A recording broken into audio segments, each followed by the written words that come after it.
Saudi আরবে যারা আমাদের বাংলাদেশি প্রবাসীরা ভাই আছেন, আপনারা ইতিমধ্যে যে সমস্ত প্রবাসী ভাইরা অনুমতি ছাড়া বিভিন্ন নির্বাচনী সমাবেশ বা অনুষ্ঠান বা বৈঠক যে যেটাই করেছেন না কেন, ইতিমধ্যে অনেকে সৌদি আরবের পুলিশ প্রশাসনের কাছে এর কারণে গ্রেপ্তার করা হয়েছে।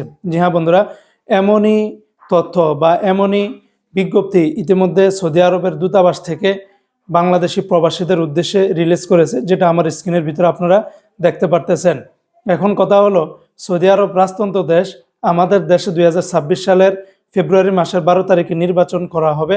সেই ত্রয়োদশ নির্বাচন উপলক্ষ করে আপনারা কেউ নির্বাচনী যে কোনো দলের হোক, চাই সেটা বিএনপি, চাই সেটা জামাত, চাই সেটা এনসিপি, চাই যেই দল করেন না কেন, আপনারা সেটার কোনো ধরনের বৈঠক মানে সমাবেশ বা আলোচনা কোনো কিছু অনুমতি ছাড়া আপনারা করতে পারবেন না। এমনকি নিজের বাসাতেও প্রকাশ্যভাবে কোনো কিছু করতে পারবেন না।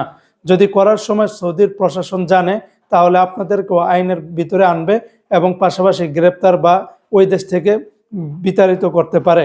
তাই সবাই যার যার অবস্থান থেকে সর্বোচ্চ পরিমাণে আইন মেনে চলবেন।